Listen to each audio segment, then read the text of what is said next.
it's like Christmas Eve, except for Antonio Brown trades. So it's Antonio Brown trade eve. Yeah. And we had a very our family tradition on Antonio Brown trade eve day is we do a whole bunch of just Antonio Brown related things. We bleach our mustaches, we throw furniture, we give ridiculous interviews where the interviewer does not make any follow up or hardball questions. We blame everybody. I live near Ben Roethlisberger. I could go to his house and blame him for stuff.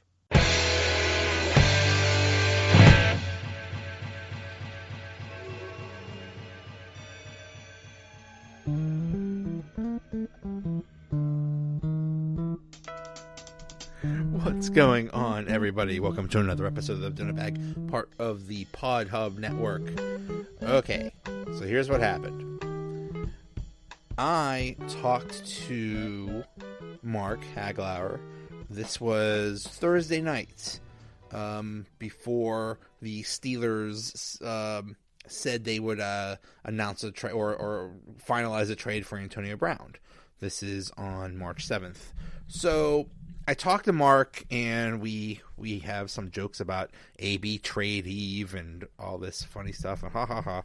Okay, then I go to see Captain Marvel, which was really dumb because I have to work early in the morning. But anyway, so I go to see the movie, and I leave the movie about 12:45 a.m. on Friday. And I turn on my phone, and I'm seeing all this stuff about Antonio Brown and the Bills. I'm like, huh? Was this some kind of joke or something like that? Ha ha ha. And everybody, I turn on the radio, and that's all they're talking about is Antonio Brown and the Bills. I'm like, what is going on? There is a report from NFL.com and Ian Rappaport that Pittsburgh is closing in on a deal to trade Antonio Brown to the Buffalo Bills. I can't believe it.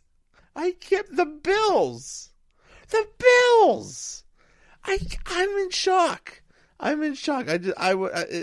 don't know whether this is real or not. I don't know what he's been traded for. But I'm just in shock. This is just amazing stuff. Des Bryant said something like it's not fair. It's punishment for Antonio Brown. It's not very nice. Yeah, people are going crazy. We'll see if this is real or not, but it's just amazing. So here's a talk I had with Mark before that news. And so the Donut Bag starts right now. All right, let's catch up on the Steelers. All right. Always lots going on with the Steelers. Some of it is positive now. Some of it's positive, and some of it's actually related to football. Amazingly. Imagine that.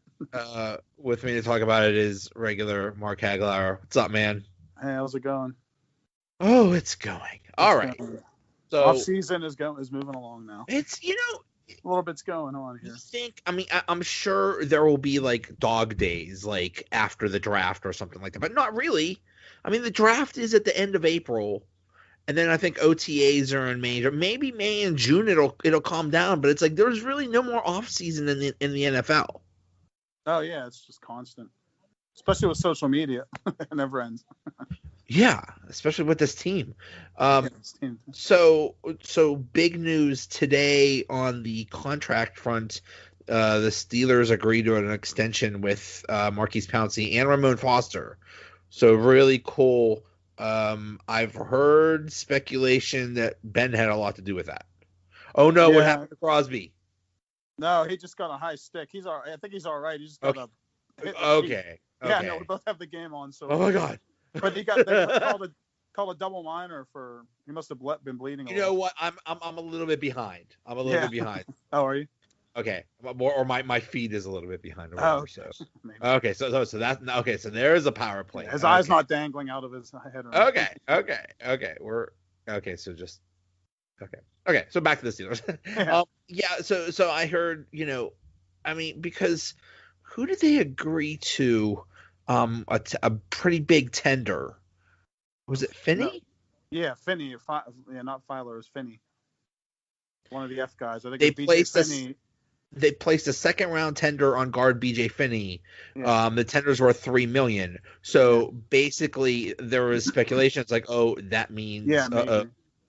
that means Foster's gone. But hey, good for him. Good for them. Yeah, I like them keeping that line together. They're pretty. It's one of the best, solid, and it's one of the deepest right now with those guys. Those backups are really good. Right. So, well, and I guess that's it. Okay, I'll see you. Great podcast. Nothing else happened. Right. Nothing ever.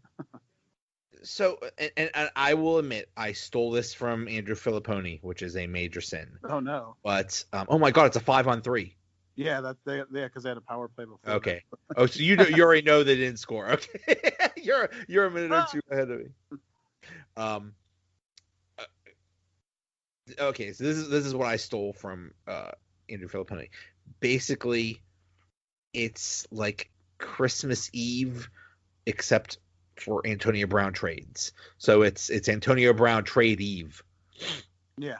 And we had a very our family tradition on Antonio Brown trade Eve day is we do a whole bunch of just Antonio Brown related things. We bleach our mustaches, we throw furniture, we give ridiculous interviews where the interviewer does not make any follow-up or hardball questions. We blame everybody. I live near Ben Roethlisberger. I could go to his house and blame him for stuff. Oh yeah. Yeah. Close, huh? Yeah. We you start charging $500 for personal messages. How funny is that? I want to do that. I know that'd be great if you could raise enough people to pitch in for the donut cast, guys. That would be amazing. That'd be amazing awesome. If Antonio Brown is like, make him say anything you want. How funny would that be? And he has no clue what's going on. Oh my God, he would probably just laugh his head. I was like, "You mean this guy's name is Joey Bag of Donuts? What?" Yeah, right. I'd see him trying to pronounce it. Make up the most ridiculous scenario and have him say it, and to just be able to put it out there. It'd be funny. Yeah. Just. Because I saw did you see the last one where he said something about a female body parts or something? I don't know if you saw that one. I did not. I saw it was some dude had one for like his business or something like that, which is amazing. There was one. There was like two guys, but then he said something about, well, I guess if I can say it, but he said something about someone's titties, and I was like, what? I was like, where'd that come from? So I don't know what that was all about. But. Well, this whole thing, and everything related to it. Oh my God, it hit the post. Post is all related to this situation, and I think this whole situation is one big money grab by Antonio Brown because maybe he's out of money. It seems like it's becoming that. I mean, just reports coming out of everything, just trying to get a new deal, and his agent promising him he's going to get one when he gets to a new team and all this stuff. I mean, why else would he go through all this and stop trying to do his best to get cut? I mean, it makes no sense. And it's also not his personality up until this year. He'd do occasional goofy things, but this year he's been like off the charts. I don't know when it started. I mean, at least with the not showing up and doing things essentially to seem to want to get released or traded or something. Yeah, but it's odd. I don't know. I don't know. Yeah. I mean, there could be all kinds. I mean, the personal stuff with him has been happening for about a year now. But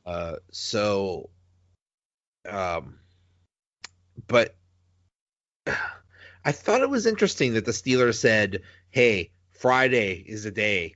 Told all teams, like, listen, this is it. make your deal by Friday, and we're gonna come to a decision. Like, okay.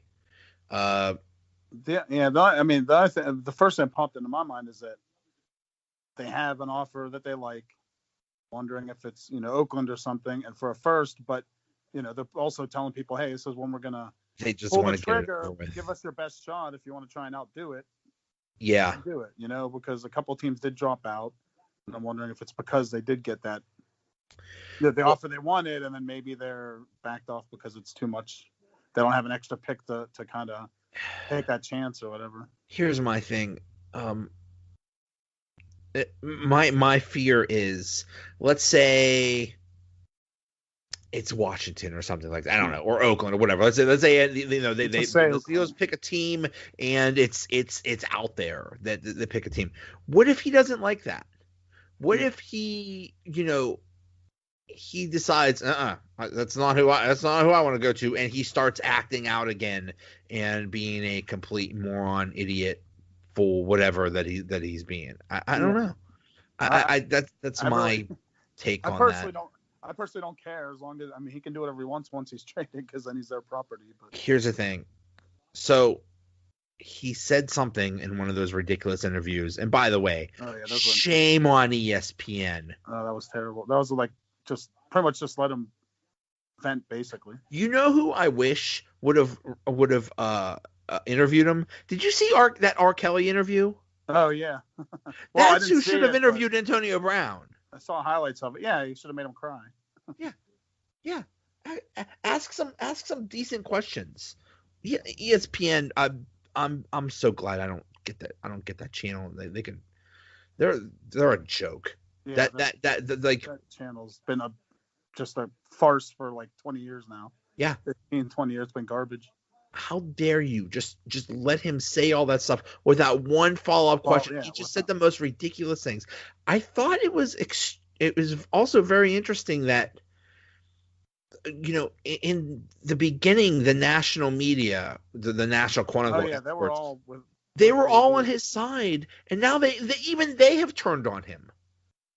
It seems like it. Once he called out Shannon Sharp briefly, which I don't know why.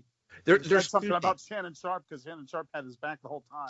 Exactly. Now Shannon Sharp was his biggest supporter the biggest enemy of Ben, and blamed everything on Ben. If his Big Mac didn't come out exactly the way he wanted to, he blamed Ben on it. Yeah. Pretty bad with that. And he called Shannon Sharp a clown, which is just ridiculous. How do you do something with something that's your biggest offender? That's actually basically supporting your craziness. The other thing I thought also turned the national people is Larry Fitzgerald basically saying, I don't think he's handling this the right way.